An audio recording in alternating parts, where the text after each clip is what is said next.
Dinding marmer putih di ruang makan itu memantulkan cahaya matahari pagi yang masih lembut, menciptakan ilusi kesempurnaan yang dingin. Pagi itu, Jumat terakhir bulan ini, seharusnya menjadi awal akhir pekan yang tenang. Amara, dengan gaun tidur sutra berwarna naf yang elegan, sedang menata cangkir kopi Arabica single origin yang baru diseduh. Aroma pahit yang kaya itu berpadu harmonis dengan wangi jasmin dari buket bunga di tengah meja. Semuanya tampak sempurna. Terlalu sempurna. Di seberang meja, Raja, suaminya, seorang CEO perusahaan teknologi yang karismatik dan selalu tampak prima, baru saja beranjak ke kamar mandi. Suara gemericik air shower terdengar sayup, diselingi senandung samar lagu klasik. Pagi yang biasa, pagi yang damai, pagi yang berdarah. Ponsel Raja, sebuah gawai mahal dengan bingkai titanium, tergeletak persis di samping piring sarapan. Biasanya, benda itu tidak pernah disentuh oleh Amara. 5 tahun pernikahan mereka, Amara memegang teguh prinsip privasi, sebuah kepercayaan yang ia yakini adalah pilar terkuat hubungan. Namun, kali ini, getaran ponsel yang panjang dan berulang, ditambah dengan notifikasi WhatsApp yang menyala, menarik perhatiannya. Bukan notifikasi bisnis yang biasa Amara lihat.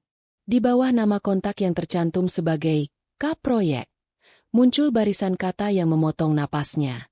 Kalimat itu pendek, namun tajam bagai pisau bermata dua yang menusuk ulu hati dan sekaligus membangkitkan adrenalin. Aku rindu, Raja. Kapan transfer R100 juta untuk down payment mobil sportnya? Jangan sampai Amara tahu. Sendok perak di tangan Amara jatuh, menciptakan bunyi denting nyaring di lantai parket kayu. Dunia di sekelilingnya terasa melambat. Warna-warna pagi yang indah tiba-tiba memudar menjadi abu-abu. Jantungnya berdebar kencang, memompa darah panas ke seluruh tubuh. Ia membaca ulang pesan itu. R100 juta. Mobil sport. Nama Amara. R100 juta. Angka itu bukan sekadar nominal. Itu adalah sisa dana yang ia sisihkan mati-matian dari keuntungan bisnis desain interiornya. Dana yang ia janjikan untuk dikumpulkan bersama Raja sebagai modal dasar usaha butiknya, modal yang ia yakini akan membebaskan mereka dari ketergantungan pada gaji perusahaan Raja. Ternyata, dana sakral itu akan diubah menjadi kenikmatan instan bagi wanita lain. Rasa sakit itu datang, menggerus. Tapi anehnya, air mata tidak jatuh. Amara terlalu marah untuk menangis. Dalam hitungan detik, rasa sakit itu bermutasi menjadi sebuah zat dingin yang mengalir di nadinya. Perhitungan murni. Ia tidak akan memberinya kesempatan untuk berbohong, memohon, dan kemudian mengulanginya lagi dengan lebih rapi. Jika Raja ingin bermain api, Amara akan memastikan ia terbakar hingga hangus. Tangannya terulur, meraih ponsel itu. Panas, seolah memancarkan dosa pemiliknya. Ia harus membukanya. Endi. Amara menutup mata sejenak, menghela napas panjang. Ia memasukkan 6 digit angka yang ia harap tidak akan pernah ia gunakan dalam konteks pengkhianatan ini. Itu adalah tanggal lahir Raka, mendiang putra mereka, yang meninggal beberapa jam setelah dilahirkan. Tanggal sakral yang seharusnya menjadi pengikat abadi, kini menjadi kunci pembuka gerbang neraka. Klik. Ponsel terbuka. Ironi itu mencekik. Amara langsung menuju aplikasi WhatsApp. Ruang obrolan dengan K Proyek, yang ia kenali sebagai Kirana, salah satu staf marketing muda di bawah Raja, bersih, kosong melompong, kecuali pesan masuk barusan. Raja memang cerdik. Ia pasti rutin menghapus jejaknya setiap kali pulang. Namun, kali ini, momen mandi pagi yang terlalu lama menjadi petaka kecil yang fatal. Otak Amara bekerja cepat, memetakan situasi. Kirana menuntut uang dan ingin bertemu Raja. Raja sedang mandi dan tidak akan segera melihat pesan itu. Amara punya waktu maksimum 5 menit. Baiklah, Kirana. Mari kita bertemu. Bisik Amara. Suaranya serak. Jemarinya yang biasa lincah membuat sketsa desain di atas kertas kini menari di atas layar virtual.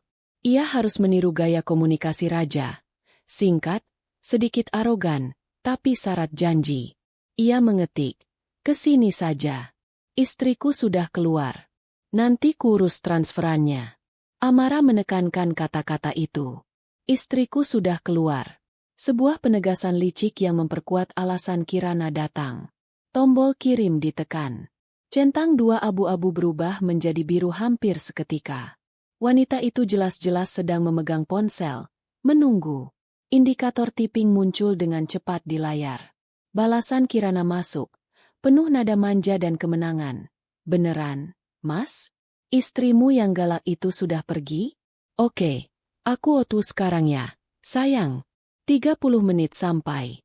Jangan lupa, transferannya disiapin. Rasa jijik menyapu Amara membaca frasa, istrimu yang galak. Jadi begitu cara Raja mendeskripsikannya di depan selingkuhannya? Amara, yang mengelola seluruh keuangan rumah tangga dan menjadi partner berpikir Raja sejak perusahaan itu masih berupa garasi kecil, kini hanyalah istri galak. Amara menahan dorongan untuk muntah dan segera melangkah ke tahap paling krusial. Dalam strategi perang, bukan mengirim pesan yang penting, tapi jejak yang ditinggalkan. Dengan jemari gemetar halus, ia menekan dan menahan pesan yang baru saja ia kirim pesan undangan itu. Jendela opsi muncul. Ia memilih, hapus untuk saya.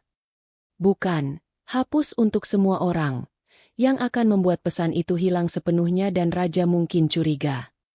Melainkan, hapus untuk saya. Pesan, kesini saja. Istriku sudah keluar. Itu lenyap dari layar. Yang tersisa hanyalah pesan masuk terakhir dari Kirana. Oke, aku otu sekarang ya, sayang. 30 menit sampai. Jangan lupa, transferannya disiapin. Konsekuensinya luar biasa. Jika Raja nanti memeriksa ponselnya, ia hanya akan melihat Kirana tiba-tiba mengabarkan Otu ke rumah sambil menuntut R100 juta dan memanggilnya, sayang. Raja tidak akan melihat pesan yang mengundang Kirana. Ia hanya akan melihat sebuah bom waktu yang baru saja diaktifkan, berpacu menuju kehancurannya, tanpa tahu bahwa yang memicu adalah istrinya sendiri. Kepanikan total akan terjadi. Raja akan menyalahkan Kirana yang gegabah. Amara mengembalikan ponsel Raja ke posisi semula di samping toples cookies. Sudut kemiringan, jarak dari piring, semua persis seperti saat ia mengambilnya. Tepat saat itu, pintu kamar mandi terbuka. Uap hangat mengepul keluar. Sarapan apa kita hari ini, sayang? Tanya Raja riang. Wajahnya segar dan penuh percaya diri. Amara berbalik, memasang senyum paling manis dan paling palsu yang pernah ia pamerkan.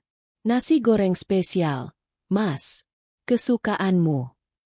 Dalam hati ia berbisik. Nikmatilah. Ini mungkin sarapan tenang terakhirmu di rumah ini. Bom waktu itu tinggal 30 menit lagi untuk meledak. Dan Amara sudah siap menjadi penonton barisan depan. Waktu yang tersisa di jam dinding dapur terasa bagai pasir yang dihitung butir demi butir. Raja duduk di hadapan Amara, menyuap nasi goreng dengan lahap. Setiap gigitan yang masuk ke mulutnya terasa seperti kemenangan kecil bagi Amara. Ia adalah aktor yang sempurna, memaksakan senyum yang bahkan tidak mencapai matanya. Berakting sebagai istri yang baru bangun tidur dan ingin memanjakan suami. Mas, kemeja yang kamu bilang mau dicuci kering itu sudah Amara siapkan, ya? Besok kamu harus pakai itu saat presentasi, ujar Amara lembut, sambil mencondongkan tubuh sedikit, memotong pandangan Raja ke arah ponselnya yang tergeletak di meja. Raja tersenyak sedikit. Ah, iya, Yang. Makasih, ya. Kamu memang paling tahu kebutuhanku. Nada suaranya riang, namun matanya melirik gelisah ke arah smartphone itu. Amara sengaja terus mengajaknya bicara. Ia memutar topik, mulai dari rencana liburan yang Raja batalkan bulan lalu hingga detail laporan keuangan. Perusahaan yang seharusnya Raja tinggalkan di kantor. Ia ingin melihat ketegangan merayap di wajah Raja, menyadari betapa kacaunya rencananya untuk menemui Kirana. Setiap kata yang keluar dari mulut Amara adalah rantai yang mengikat Raja, mencegahnya meraih ponsel itu dan menemukan pesan terakhir dari Kirana. Ngomong-ngomong, Mas, kenapa akhir-akhir ini kamu terlihat stres sekali? Tanya Amara, memiringkan kepalanya, memancarkan keprihatinan palsu. Apa proyek R2 miliar itu bermasalah? Kamu kan CEO, harusnya bisa tenang. Raja buru-buru menelan minumannya. Jakunnya bergerak naik turun. Enggak, Yang. Semua baik-baik saja. Hanya butuh fokus lebih. Lagian, itu urusan kantor. Kamu nggak perlu ikut pusing, desainer cantikku. Amara tersenyum. Dalam hati menggarisbawahi penghinaan halus dalam kata desainer. Raja tidak tahu. Amara tidak hanya mengatur tata letak ruangan. Ia kini mengatur tata letak kehancuran hidup Raja. Waktu menunjukkan pukul 9.30. Ting tong. Bel pintu depan berbunyi nyaring, memecah keheningan yang menyesakkan itu. Wajah Raja langsung memutih. Seperti semua darahnya tersedot keluar. Sendoknya jatuh lagi ke piring. Kali ini dengan denting yang lebih keras. Si siapa itu? Gumam Raja. Lebih kepada dirinya sendiri. Matanya langsung tertuju pada ponsel. Lalu pada Amara. Kepanikan murni mulai merayap. Ia pasti baru menyadari ia melihat pesan Otwu dari Kirana. Dan Amara si, istri galak, masih duduk manis di depannya. Mungkin paketku, Mas. Jawab Amara santai. Berpura-pura mengunyah. Aku pesan serum baru dari luar negeri. Tolong bukakan, ya? Amara lagi malas berdiri. Raja ragu. Keengganan terlihat jelas di raut wajahnya. Ia tahu. Insting pembohongnya berteriak ada bahaya di balik pintu. Namun, ia tidak punya alasan untuk menolak permintaan sederhana itu. Biar aku saja, ujar Raja. Suaranya sedikit parau. Lalu berdiri dan berjalan cepat ke ruang depan. Amara beranjak dari kursi, tanpa suara di atas lantai parket. Ia berjalan lambat, menuju partisi ruang tengah, bersembunyi di balik rak pajangan. Posisi yang sempurna, ia bisa mendengar dan melihat semuanya, tetapi tidak terlihat dari luar. Ia ingin menikmati pertunjukan ini. Klek! Kunci diputar. Raja membuka pintu perlahan. Sosok yang muncul bukan kurir dengan jaket lusuh, melainkan Kirana. Tampil mencolok dengan dress ketat berwarna marun, tas branded yang baru, dan kacamata hitam yang tersampir anggun di kepala pirangnya. Wajahnya berseri-seri, siap untuk pelukan mesra. Hai, sayang, kaget nggak aku datang cepat? Mana R100 jutanya? Aku buru-buru harus ke dealer mobil. Sapa Kirana dengan suara mendesah manja. Tubuh Raja menegang. Seperti patung batu. Ekspresi wajahnya adalah campuran rasa terhianati dan terkejut. Kak Kirana, kamu kenapa di sini? Desis Raja.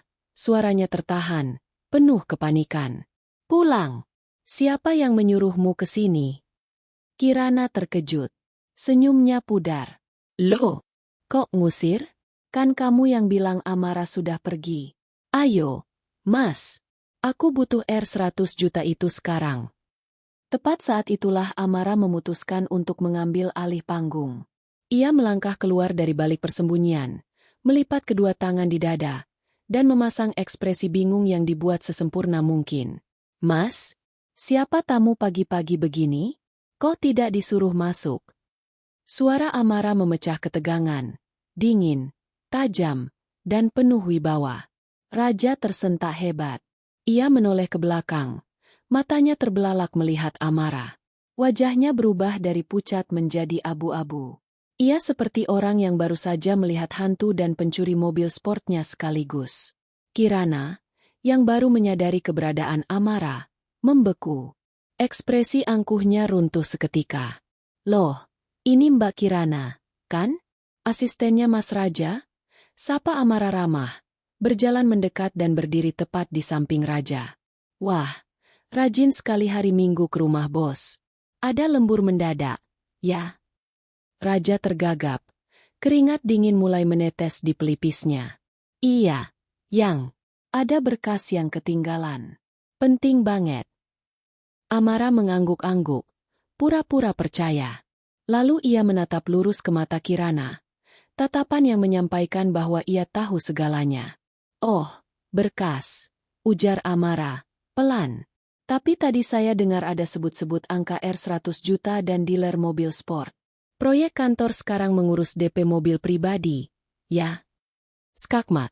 Wajah Raja memerah padam, lalu kembali pucat. Enggak, Bu. Itu dana operasional. Buat sewa kendaraan dinas baru. Kirana mencoba berbohong. Alibi yang bodoh. Amara tertawa kecil. Perusahaan mana yang minta DP tunai R100 juta di hari Minggu, Mbak Kirana? Dan setahu saya, dana operasional perusahaan teknologi tidak mengalir ke rekening staf marketing seperti Anda. Amara melangkah maju satu langkah. Dan lagi, lanjutnya, suaranya mulai sedingin es. Sejak kapan staf yang mau mengurus berkas penting kantor datang dengan pakaian seperti ini? Anda mau rapat? Atau mau cari mangsa di jalan tol? Kirana terdiam. Air mata mulai menggenang di matanya. Menatap Raja meminta pembelaan. Kirana, kamu pulang dulu, kata Raja akhirnya. Suaranya lemah. Nanti kita bahas di kantor. Jangan ganggu waktu libur saya. Kirana ternganga.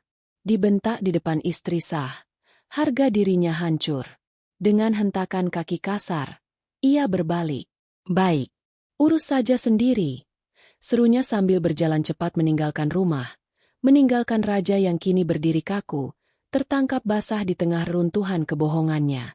Malam harinya, rumah itu diselimuti kesunyian yang lebih berat daripada amukan badai. Raja mondar-mandir. Mencoba menyusun 1000 kebohongan dan memohon maaf. Tetapi Amara hanya menatapnya dengan pandangan kosong. Ketika Raja tertidur pulas akibat kelelahan dan stres, Amara bangun. Ia bergerak ke kamar mandi, mengunci pintu, dan duduk di kloset. Ini adalah fase kedua, pengamanan aset total. Ia membuka aplikasi mobile banking Raja. Dengan sandi yang sama tanggal lahir mendiang Raka. Amara menelusuri mutasi rekening. Selain transfer rutin R10 juta bulan kepada Kirana, ada transaksi mencurigakan 50 juta rupiah sebagai deposit proyek. Ia yakin, ini adalah uang muka lain untuk barang mewah Kirana. Amara tidak merasakan emosi lagi, hanya misi. Ia membuka rekening bersama mereka. Dana yang tersisa tabungan pendidikan anak yang tidak jadi. Dana modal usaha total mencapai 400 juta rupiah. Dalam beberapa menit yang terasa seperti jam, Amara mentransfer seluruh dana itu ke rekening pribadi ibunya, tempat yang ia tahu Raja tidak akan pernah bisa menjangkaunya. Ia menghapus riwayat transfer di ponsel Raja, lalu mematikannya. Raka, bisik Amara, memandang ke cermin yang memantulkan sosoknya yang dingin. Uangmu sudah ibu selamatkan. Kehormatan kita akan segera ibu ambil kembali. Ia keluar dari kamar mandi, meletakkan ponsel Raja kembali ke nakas. Ia berbaring di samping pria yang telah mengkhianatinya, namun kini tidur di samping musuh yang tidak berdaya. Raja tidak hanya kehilangan R100 juta yang ia janjikan, ia telah kehilangan seluruh kendali atas hidupnya. Dan ini baru permulaan. Setelah insiden memalukan di teras rumah, atmosfer di dalam rumah mewah itu terasa lebih dingin dan tipis dari kaca. Raja berjalan bagai mayat hidup selama 3 hari. Ia tidak berani menatap mata Amara, terlalu takut melihat refleksi pengkhianatannya sendiri. Ia hanya bisa sesekali melirik ke nakas. Tempat ponselnya tergeletak ponsel yang kini terasa bagai granat aktif yang siap meledak di tangannya. Raja tahu ia harus segera menghubungi Kirana. Wanita itu pasti mengamuk setelah dibentak dan dipermalukan. Kirana adalah variabel yang tidak stabil jika ia marah. Rahasia keuangan perusahaan yang Raja gunakan untuk membiayai gaya hidup Kirana bisa bocor. Namun, Raja tidak berani mengirim pesan atau menelepon di depan Amara. Ia hanya bisa melakukannya secara diam-diam di kamar mandi atau di balkon pada pukul 2 dini hari. Amara, tentu saja, tahu semuanya. Ia mengamati gerak-gerik Raja seperti seorang ahli strategi yang mengamati pergerakan bidak catur lawan. Raja mungkin mengira ia berhasil menyembunyikan komunikasinya, tetapi Amara sudah menarik semua tali kendali. Malam Rabu, Amara memutuskan untuk melangkah ke fase berikutnya, melumpuhkan logistik. Raja sedang duduk di sofa ruang tengah, pura-pura fokus menonton berita bisnis di televisi, padahal matanya kosong. Amara datang, duduk di sebelahnya, sambil memangku laptop. Mas, kartu kredit tambahan yang kamu pakai, limitnya sudah mau habis ya? Tanya Amara santai, menggeser laptopnya sedikit ke arah Raja. Raja tersentak, menoleh cepat. Nada suaranya sedikit meninggi, Ada nada defensif yang bocor. Hah? Kartu yang mana? Yang platinum? Nggak. Masih banyak. Amara. Kenapa? Amara menghela napas, memasang ekspresi khawatir yang sempurna. Tadi ada notifikasi masuk ke email kita. Katanya ada percobaan transaksi sebesar R50 juta di sebuah toko butik furnitur mewah di Kemang. Tapi gagal. Kamu lagi belanja apa? Wajah Raja langsung memucat. Matanya berkedip panik. Toko butik furnitur itu pasti tempat Kirana mencoba membeli perabot mewah untuk melengkapi mobil sport barunya barang yang ia janjikan. Itu nggak mungkin, Amara. Sergah Raja. Terlalu cepat dan terlalu keras. Kartunya dihack orang. Aku nggak belanja apa-apa. Bohong. Ia terjebak. Raja tidak mungkin mengaku belanja furnitur mewah R50 juta saat ia baru saja bilang harus berhemat demi masa depan. Ia secara refleks menggunakan alibi teraman. Dihack. Amara menatapnya dengan mata membulat penuh kekhawatiran yang dibuat-buat. Astaga. Mas. Bahaya banget. Dong. Kalau dihack, berarti data keuangan kita semua terancam. Ia segera mengetik sesuatu di laptopnya. Aku blokir permanen sekarang juga. Ya, Mas. Lewat aplikasi M-Banking ini. Nanti kita minta kirim kartu baru saja. Zaman sekarang kejahatan siber ngeri banget, Mas. Raja bangkit dari duduknya. Panik dan marah. Jangan. Maksudnya jangan sekarang. Biar aku saja yang urus besok ke bank. Jangan diblokir permanen. Tangan Raja terulur. Mencoba meraih laptop Amara, namun terlambat. Amara menepis tangannya dengan gerakan halus. Tatapannya dingin. Sudah telat, Mas. Sudah aku klik blokir permanen tuh. Ia memutar layar laptop ke arah Raja. Di layar, status kartu kredit platinum tambahan dengan limit R500 juta itu kini tertulis.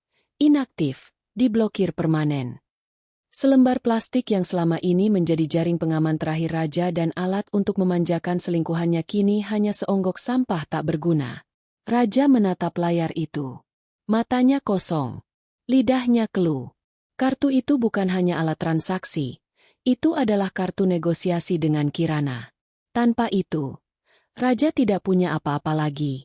Kakakmu, kenapa nggak tanya aku dulu sih? Suara Raja rendah, bergetar. Dan ada nada frustrasi yang bocor di sana. Ia tidak bisa lagi menyembunyikan kemarahannya yang tertahan. Amara menatapnya tajam. Alisnya terangkat satu, menandakan ia memegang kendali penuh. Loh, Mas? Bukannya tadi kamu yang bilang dihack? Harusnya kamu berterima kasih. Dong. Aku gerak cepat untuk menyelamatkan uang kita. Kecuali. Amara menjeda. Membiarkan kata-kata itu menggantung mencekik. Kecuali memang kamu yang mau belanja furnitur R50 juta itu. Raja terperangkap total dalam jaring kebohongannya sendiri. Ia tidak bisa membantah. Membantah berarti mengakui perselingkuhan. Ia menelan ludah. Jakunnya bergerak naik turun. Iya, Yang. Makasih. Kamu benar. Aku cuma kaget saja. Raja memalingkan wajah. Menyembunyikan kemarahan yang tertahan itu. Ia tahu ia kalah dalam pertarungan logistik ini. Amara kini memegang kendali penuh atas cash flow rumah tangga. Gajinya, asetnya, dan kini kartu kreditnya. Raja benar-benar miskin dan tak berdaya. Malam itu, di balik selimut tebal, Amara mendengar suara Raja. Ia berada di balkon, menelepon seseorang dengan suara berbisik, setengah membentak, setengah memohon. Sabar, dong. Kartunya diblokir Amara. Aku lagi cari cara lain. Jangan ancam aku. Kirana, kamu pikir gampang. Amara tersenyum tipis dalam gelap. Retakan itu sudah melebar. Kirana, yang serakah dan terbiasa dimanjakan, pasti histeris. Ia tidak akan peduli pada kesulitan Raja. Ia hanya peduli pada mobil sport dan perabotan yang ia inginkan. Dan Raja, yang tidak punya uang tunai atau kartu kredit independen, akan semakin terdesak. Amara memejamkan mata. Kepuasan menjalar melalui dirinya. Ini bukan lagi tentang cinta atau benci. Ini tentang kekuasaan dan keadilan. Raja telah menciptakan labirin keuangan yang rumit untuk dirinya sendiri, dan Amara seorang desainer yang terlatih memvisualisasikan dan merencanakan setiap detail ruangan kini telah merancang pintu keluar tanpa celah untuk raja. Ia tahu, langkah selanjutnya akan menjadi penentu. Ketegangan antara raja dan Kirana kini telah mencapai titik didih. Mereka akan segera saling mencabik satu sama lain. Dan saat itulah Amara akan mengirimkan peluru terakhir yang ia siapkan, yang tidak hanya menghancurkan kehidupan pribadi raja, tetapi juga karirnya sebagai seorang CEO. Panggungnya sudah siap. Raja dan Kirana hanya tinggal menunggu aba-aba untuk saling menghancurkan. Setelah memblokir kartu kredit raja, Amara tahu ia telah membuat Kirana kelaparan secara finansial dan raja tertekan secara emosional. Fase berikutnya adalah memindahkan medan perang dari ranah domestik ke ranah profesional, memastikan kehancuran raja tidak hanya sebatas rumah tangga tetapi juga karirnya. Amara perlu menabur benih perpecahan di kantor dan sekaligus menarik pelatuk bom waktu yang ditanamnya di sistem raja. 3 hari setelah insiden kartu kredit, Amara memutuskan untuk melakukan kunjungan mendadak ke kantor raja. Bukan untuk mencari Kirana, tetapi untuk mengamati, menanamkan rasa takut, dan menegaskan dominasi. Dengan penampilan yang sempurna setelan blazer elegan dan aura CEO wanita yang percaya diri, ia berjalan memasuki lobi perusahaan teknologi raja yang futuristik. Di lantai eksekutif, suasana terasa lebih tegang dari biasanya. Wajah-wajah staf terlihat muram. Amara menyadari ada sesuatu yang berbeda. Surat anonimnya ke Dewan Komisaris pasti sudah mulai bekerja, memicu pemeriksaan awal yang senyap. Amara berjalan menuju ruangan raja, membawa kotak makan siang mewah yang ia siapkan sendiri. Di luar ruangannya, ia berpapasan dengan Kirana. Kirana, yang biasanya tampil mencolok, kini terlihat pucat dan kacau. Riasannya tebal, tetapi tidak mampu menyembunyikan lingkaran hitam di bawah matanya. Tuntutan dealer mobil sport yang tidak terbayar dan kemarahan raja yang tak terkendali pasti telah menggerogotinya. Mereka berdua berhenti. Keheningan yang tercipta di lorong marmer itu terasa seperti medan magnet yang kuat, penuh permusuhan yang tersembunyi. "Mbak Kirana," sapa Amara. Suaranya manis seperti madu yang beracun. Kirana menggigit bibir. Matanya memancarkan campuran rasa benci dan takut. "Ada apa Anda ke sini, Bu Amara?" "Mengantar makan siang untuk Mas Raja." Dia pasti sangat lelah. Pekerjaan CEO kan berat. Apalagi kalau harus mengurus hal-hal ekstra di luar pekerjaan resminya, kata Amara, menekan kata ekstra dengan penuh makna. Amara lalu mendekat, menurunkan nada suaranya hingga menjadi bisikan yang hanya bisa didengar Kirana. "Saya dengar, Mas Raja sedang kesulitan keuangan. Kartu kreditnya diblokir, dan katanya ada masalah audit internal ringan. Saya hanya kasihan pada Anda." Kirana tersentak. "Maksud Anda?" "Begini, Mbak. Saya ini istri sah. Saya tahu semua aliran dana raja, termasuk yang seharusnya tidak ada. Dalam audit, kalau ada penyelewengan, pasti ada kambing hitam. Biasanya, mereka yang paling rentan yang paling mudah diintimidasi." Jelas Amara, suaranya tetap lembut. Namun setiap kata bagai batu yang dilemparkan ke kepala Kirana. "Anda tahu fraud itu kejahatan serius, kan? Apalagi jika melibatkan down payment 100 juta yang seharusnya uang perusahaan. Saya harap Anda hati-hati. Jangan sampai Anda yang terperangkap dalam jaring yang dibuat orang lain." Amara tersenyum penuh empati palsu.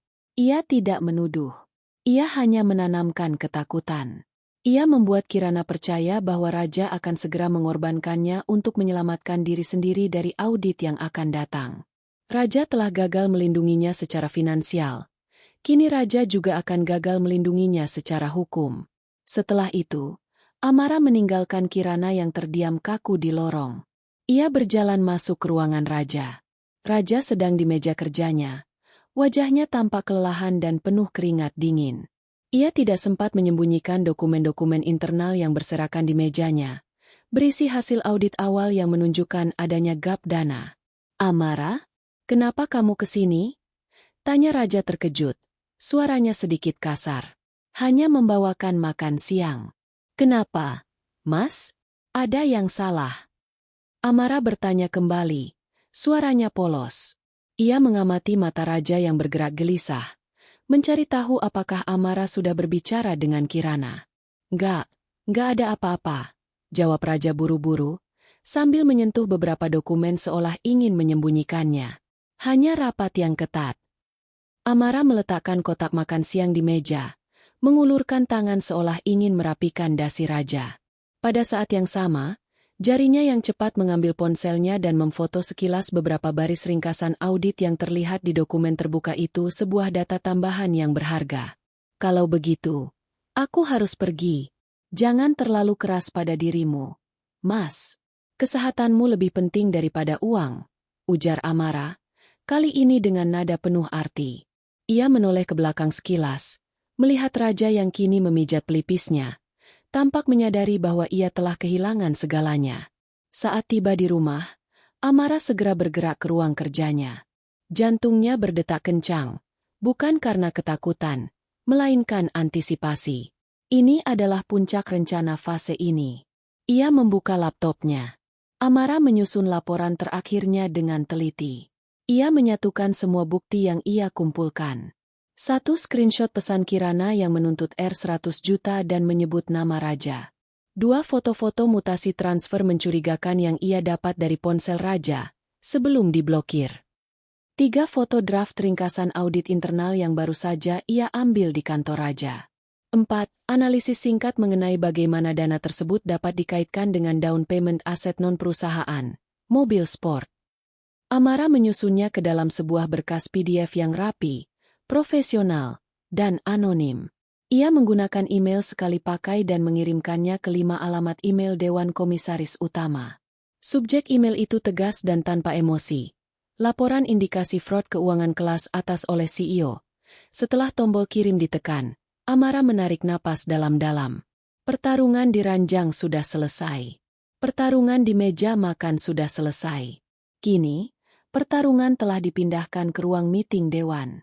Amara telah menanamkan ketakutan di hati Kirana, dan sekarang ia telah mengikat tangan raja dengan belenggu hukum perusahaan. Ia tahu betul, raja adalah CEO, simbol integritas perusahaan. Begitu Dewan Komisaris menerima laporan yang begitu detail dan terstruktur, dengan bukti transfer dan konfirmasi visual dari dokumen audit internal, mereka tidak akan punya pilihan selain segera melakukan investigasi formal secara menyeluruh. Saat ia mematikan laptop, wajah Amara memancarkan kepuasan yang dingin. Kehancuran raja kini menjadi keniscayaan yang bergerak cepat.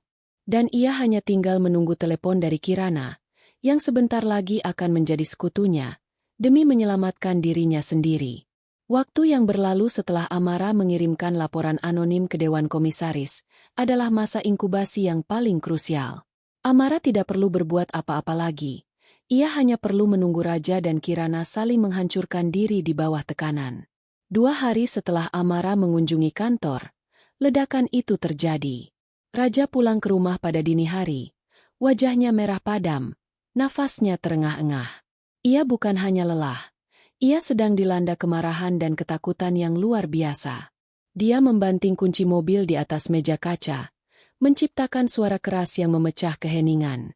Audit, teriak raja. Tidak peduli Amara sedang tidur. Ada audit mendadak. Sialan. Pasti Kirana yang mengadu ke atasanku soal uang itu. Amara, yang memang tidak tidur, keluar dari kamar. Ia pura-pura menguap dan memasang wajah kaget. Kirana? Kenapa Kirana mengadu? Mas? Bukannya dia yang minta uang R100 juta itu? Tanya Amara, suaranya dipenuhi keheranan palsu. Raja mondar-mandir seperti singa di dalam kandang. Dia panik. Dia gila. Dia mengancam akan membongkar semua alirannya kalau aku nggak kasih dia mobil sport itu. Dia nggak tahu kartu sudah kublokir. Dia telepon orang HRD dan bilang aku menggelapkan dana. Dia pikir aku akan membiarkannya lolos. Raja, di bawah tekanan investigasi mendadak dan ancaman Kirana, menunjukkan sifat aslinya, keegoisan dan kesiapan untuk mengorbankan siapapun demi dirinya. Jadi, kalian bertengkar hebat, Mas? Hebat! Raja membentak, menjambak rambutnya sendiri. Aku sudah selesai dengannya. Aku akan pastikan dia masuk penjara karena mencoba memeras seorang CEO. Dia yang akan jadi kambing hitam di sini. Amara. Aku akan bilang dia yang mencoba melakukan fraud ini. Semua orang akan percaya. Amara menatap Raja. Tatapan yang penuh penilaian. Raja baru saja mengeluarkan ancaman terbesarnya mengorbankan Kirana. Momen ini adalah puncaknya. Titik didih yang Amara tunggu. Keesokan sorenya, di sebuah kafe tersembunyi jauh dari pusat kota, Amara duduk sendirian di sudut yang remang-remang. Di depannya, ia meletakkan ponsel burner, sekali pakai, yang baru ia beli, diaktifkan dengan nomor baru. Ia tidak menelepon Kirana. Ia mengirimkan pesan singkat, padat, dan faktual ke nomor Kirana. Raja akan menjadikan Anda kambing hitam untuk fraud ratusan juta. Dia sudah melaporkan Anda ke HRD. Saya bisa membantu Anda. Temui saya sekarang di nama kafe. Jangan beritahu siapapun. Tidak ada sapaan. Tidak ada ancaman. Hanya fakta brutal yang mengkonfirmasi ketakutan terbesar Kirana. Dalam waktu kurang dari 20 menit, Kirana muncul. Wajahnya tidak lagi memancarkan kecantikan angkuh, melainkan keputusasaan yang telanjang. Matanya sembab, pakaiannya kusut, mencerminkan gejolak emosional dan ancaman karir yang menghantuinya. Kirana duduk dengan kasar di seberang Amara. Kenapa Anda tahu tentang Raja dan HRD? Siapa Anda sebenarnya? Amara tidak menjawab. Ia mendorong folder coklat tipis ke seberang meja. Lihat ini. Di dalamnya ada salinan ringkasan audit internal perusahaan Raja yang Amara foto, ditambah cetakan screenshot yang menunjukkan Raja sedang berkomunikasi dengan pengacara kriminal. Raja tidak mencari pengacara untuk membela diri. Dia mencari pengacara yang tahu cara membalikan kasus, yang tahu cara menimpakan seluruh kesalahan fraud kepada seorang staf junior yang dianggap serakah dan manipulatif. Jelas Amara. Suaranya tenang, kontras dengan gemuruh di luar. Dia akan bilang Anda yang memerasnya. Bahwa uang R100 juta itu adalah upaya Anda untuk merusak reputasinya. Dan tebak apa? Semua orang di Dewan Komisaris akan lebih mudah percaya pada CEO yang mapan daripada staf marketing yang baru naik daun. Lanjut Amara, menusuk Kirana dengan setiap kalimat. Air mata Kirana mulai menetes. Dia benar-benar akan melakukannya? Setelah semua yang kami lalui. Di mata Raja, Anda adalah pengeluaran yang harus dibuang, Kirana. Pengeluaran yang terlalu berisiko, jawab Amara. Saya datang bukan untuk menghakimi. Saya datang untuk menawarkan jalan keluar. Sebuah aliansi. Kirana menatap Amara dengan mata penuh kebingungan. Aliansi? Anda istri sahnya. Justru itu. Kita berdua adalah korban dari keegoisan Raja. Anda adalah korban finansial dan karir. Saya adalah korban pernikahan. Tapi saya berbeda. Saya punya semua bukti yang Raja hapus. Saya punya rekaman transfer. Dan saya tahu kemana uang perusahaan mengalir untuk menutupi janji-janjinya pada Anda. Amara membuka kesepakatan itu di atas meja. Saya akan memberi Anda sesuatu yang tidak akan pernah diberikan Raja. Seorang pengacara terbaik dan kesempatan untuk menjadi saksi kunci. Justice kolaborator. Kirana tersentak. Saksi kunci. Benar. Raja telah melakukan fraud perusahaan. Kirana. Itu adalah kejahatan. Jika Anda diam, Anda akan dicap sebagai kaki tangan. Jika Anda berbicara, Anda menjadi saksi yang membantu membongkar kejahatan itu. Anda akan mendapatkan keringanan hukuman atau bahkan kekebalan hukum penuh. Anda akan keluar dari kasus ini, dan Raja akan menanggungnya sendirian. Amara mendorong secari kartu nama pengacara kriminal terkemuka di Jakarta. Saya sudah meneleponnya. Dia siap mewakili Anda. Tapi Anda harus jujur. Kirana, katakan semua tentang Raja, uang, janji, dan bagaimana dia menggunakan dana perusahaan. Kirana terdiam, mencerna beratnya situasi. Di satu sisi, ada Raja yang mencintainya tetapi siap mengorbankannya. Di sisi lain, Ada istri raja, musuh romantisnya, yang menawarkan keselamatan. "Kenapa Anda melakukan ini?" bisik Kirana. Suaranya pecah. Amara menatapnya dengan pandangan dingin yang sama seperti saat ia memblokir kartu kredit raja. "Karena saya ingin dia hancur total, Kirana. Saya tidak mau dia hanya kehilangan saya. Saya mau dia kehilangan uang, karir, dan reputasinya. Saya ingin dia merasakan kehancuran yang sama persis seperti yang saya rasakan ketika dia mengkhianati saya menggunakan sandi tanggal lahir putra saya." Kirana melihat kilatan amarah dan tekad baja di mata Amara. Ia tahu Amara serius. Kirana menyadari bahwa wanita di depannya jauh lebih menakutkan dan jauh lebih kuat daripada raja yang arogan. Dengan tangan gemetar, Kirana mengambil kartu nama pengacara itu. Saya akan melakukannya. Saya akan bicara. Saya akan menjadi saksi kunci." Amara hanya mengangguk, tanpa emosi. Musuh lamanya kini menjadi pion paling kuat dalam permainan akhirnya. Fase persiapan telah selesai. Saatnya untuk menekan tombol eksekusi. Raja kini benar-benar sendirian. Pagi itu, udara di Jakarta terasa lebih dingin dari biasanya. Seolah alam turut merayakan eksekusi yang akan terjadi. Amara bangun lebih awal, tidak karena terkejut, tetapi karena antisipasi. Ia melakukan rutinitas paginya dengan gerakan yang tenang dan penuh makna. Menyeduh kopi, merapikan meja, semua detail kecil yang dilakukan seorang dalang sebelum tirai dibuka. Raja, di sisi lain, seperti seonggok saraf yang tegang. Audit internal yang dipicu oleh laporan anonim Amara telah meningkat menjadi investigasi forensik penuh. Ia tahu ada bahaya besar, tetapi ia masih yakin bisa mengendalikan situasi. Ia yakin posisinya sebagai CEO akan melindunginya, dan ia yakin Kirana, yang kini hilang kontak, tidak akan berani bicara. "Kamu yakin tidak mau aku temani hari ini, Mas?" tanya Amara saat Raja tergesa-gesa mengenakan jas mahalnya. "Kamu terlihat sangat tegang." Raja merapikan dasinya dengan kasar. "Nggak perlu, Amara. Ini urusan kantor. Aku harus hadapi sendiri. Aku akan pastikan orang yang mencoba menjatuhkanku, siapapun itu, akan membayar mahal." Ancaman itu ditujukan pada Kirana. Tapi Amara hanya mengangguk setuju dengan sorot mata yang dingin. "Tentu, Mas. Jangan lupa sarapan.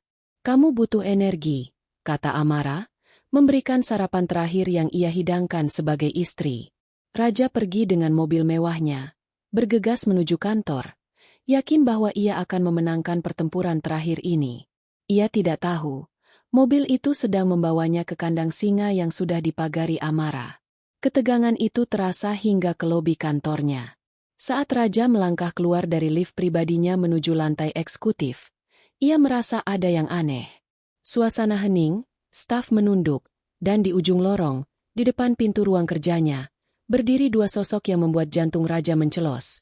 Kepala Dewan Komisaris, Pak Widodo, dan di sampingnya, seorang pria berpakaian sipil yang Raja kenali sebagai petinggi kepolisian sektor khusus kejahatan korporasi. "Raja," sapa Pak Widodo, suaranya berat dan tanpa basa-basi. "Kami perlu bicara. Ini terkait dengan hasil audit yang dipercepat dan laporan yang kami terima." Raja mencoba tersenyum, berlagak profesional. "Tentu, Pak. Mari kita bicara di dalam. Ini pasti hanya salah paham administrasi." "Tidak," potong Pak Widodo tajam. "Bukan salah paham. Ini adalah masalah kriminal." Tepat saat itu, pria berpakaian sipil itu melangkah maju. "Saudara Raja, kami punya perintah penahanan dan surat perintah penggeledahan. Anda ditahan atas dugaan penyelewengan dana perusahaan, fraud, dan penggelapan, berdasarkan keterangan saksi kunci dan bukti dokumen yang detail." Raja terhuyung mundur. "Saksi kunci? Siapa?" "Ini fitnah. Kirana." "Anda akan tahu di kantor kami," jawab polisi itu, sebelum membacakan hak-hak Raja. Raja berusaha melawan. Harga dirinya sebagai CEO menolak dipermalukan. Ia berteriak, mengancam, menyebut nama pengacaranya. Tetapi sudah terlambat. Di tengah tatapan tercengang para staf yang mulai berkerumun, Raja diborgol. Keangkuhannya runtuh.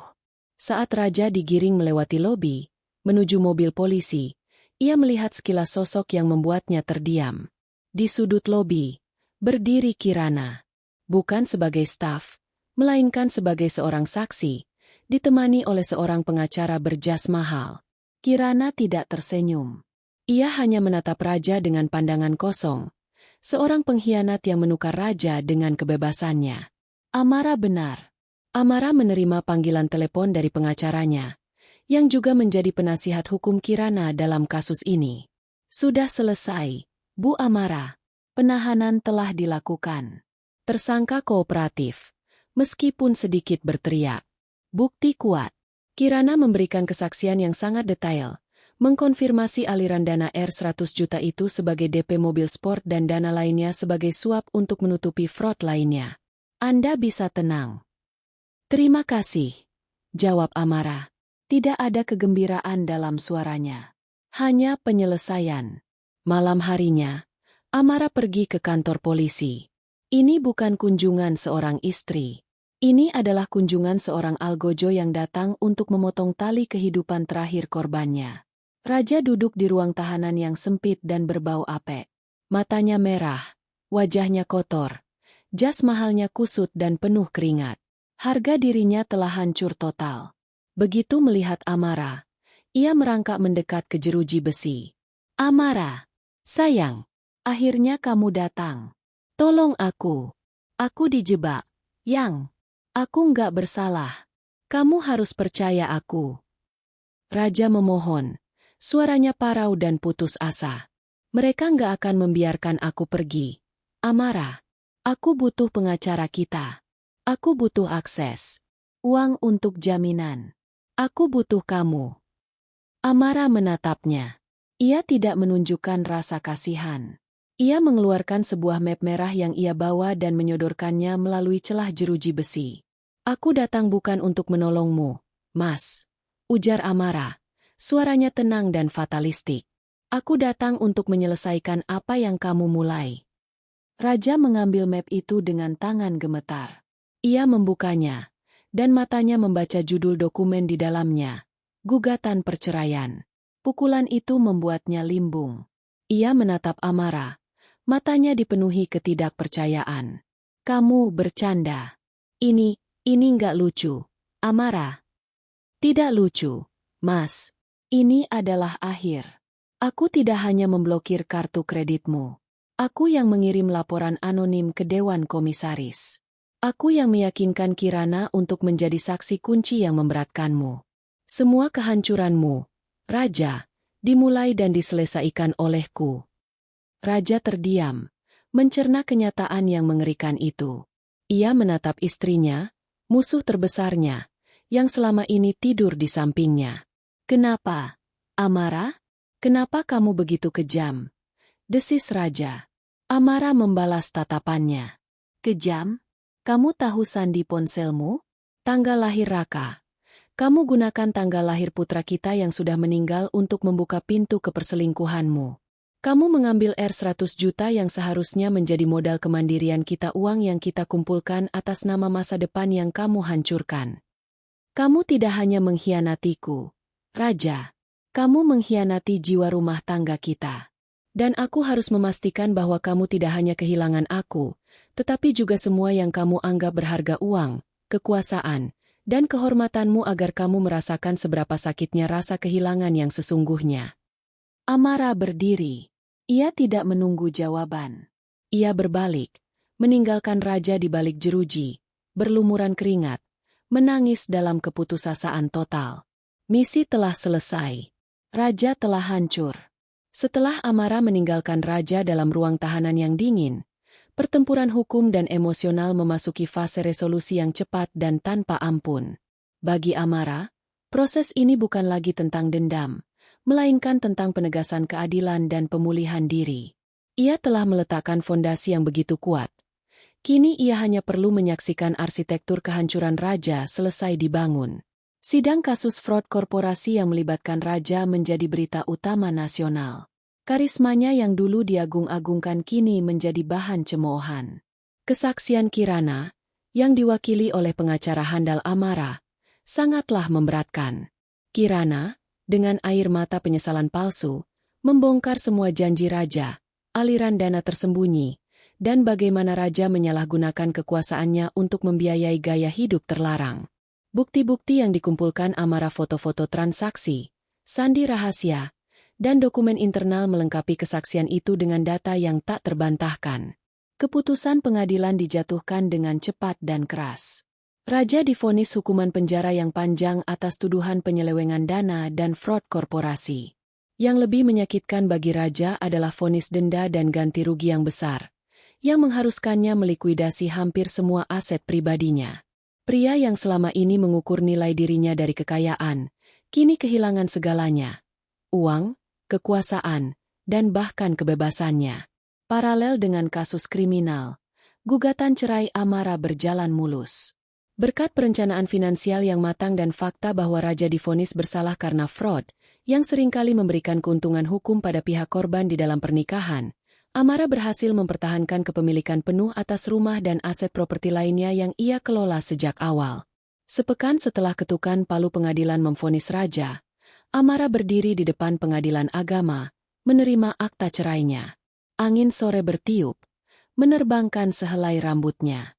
Status di dokumen itu kini berbunyi, cerai hidup sebuah pembebasan. Ia bukan lagi istri CEO. Ia adalah Amara, seorang wanita yang memiliki masa depannya sendiri, yang tidak terikat pada sandiwara rumah tangga atau kebohongan. Mengenai Kirana, Amara memastikan janji aliansi dipenuhi. Berkat kesaksiannya, Kirana mendapatkan status justice kolaborator dan terhindar dari hukuman penjara. Namun, ia tidak benar-benar bebas. Reputasinya sebagai staf yang terlibat dalam skandal CEO membuatnya tidak bisa kembali ke dunia korporasi. Amara tidak peduli. Nasib Kirana hanyalah efek samping. Misi Amara telah tercapai. Fokus Amara segera beralih dari pengadilan ke passion lamanya, desain interior. Uang Rp400 juta yang ia selamatkan dari rekening bersama dana yang raja hampir gunakan untuk hal yang fana kini menjadi modal dasarnya. Itu adalah darah segar bagi ambisinya. Amara menyewa sebuah ruko di kawasan elit, merombaknya total, dan menciptakan sebuah showcase yang luar biasa. Ia menamainya Raka Design Atelier.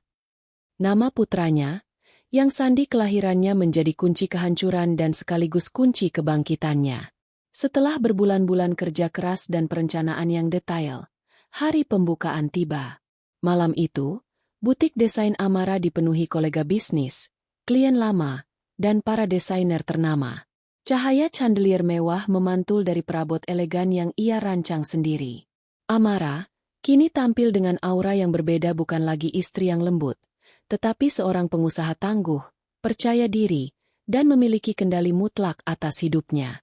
Saat ia berdiri di salah satu sudut ruangan, memegang segelas sparkling wine, Amara melihat ke sekeliling. Ia melihat keberhasilan yang sejati, keberhasilan yang dibangun dari tangan, pikiran, dan hati yang pernah hancur. Ia mengingat raja di balik jeruji besi, kehilangan segalanya demi kesenangan sesaat dan mobil sport mewah yang tak pernah ia miliki. Apakah Anda puas, Bu Amara? Suara pelan pengacara lamanya menyentak Amara dari lamunannya.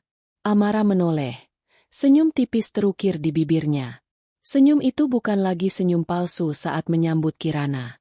Ini adalah senyum ketenangan. Puas tidak cukup untuk mendefinisikan ini, jawab Amara. Puas adalah emosi sesaat.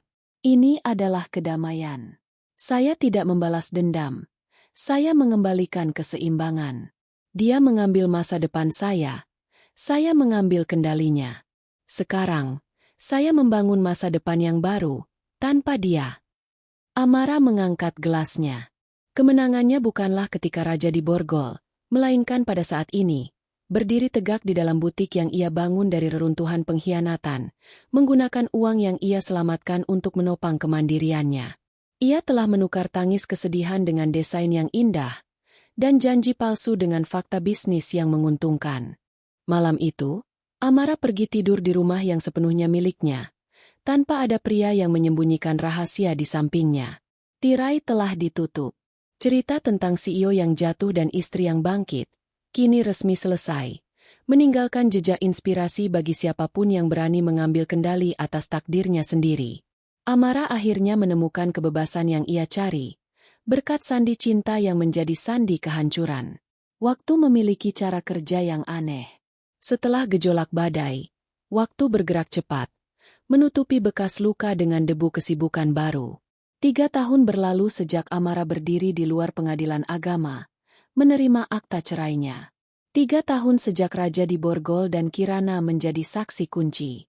3 tahun sejak Amara mengukir nama mendiang putranya, Raka, di atas plang butik desain interior yang kini telah menjadi ikon di Jakarta Selatan. Raka Design Atelier telah berkembang pesat. Amara bukan lagi hanya desainer. Ia adalah brand. Klien-kliennya adalah para konglomerat yang ironisnya dulunya adalah kolega Raja. Mereka menghormati Amara karena ketajamannya, keanggunan, dan yang paling penting kisah di balik keberaniannya. Mereka mungkin tidak tahu detail fraudnya, tetapi mereka tahu Amara adalah wanita yang tidak bisa dihancurkan. Sore itu, Amara sedang berada di kantornya, meninjau denah proyek penthouse baru di atas Cakrawala Kuningan. Cahaya matahari terbenam menyaring masuk melalui jendela besar, menyentuh cincin pernikahan platinum yang masih ia kenakan bukan sebagai simbol cinta, tetapi sebagai trofi. Tiba-tiba, asistennya masuk membawa sebuah paket kecil yang dikirimkan melalui layanan pos kilat. Paket itu tampak lusuh, dialamatkan dengan tulisan tangan yang kasar dan tidak rapi.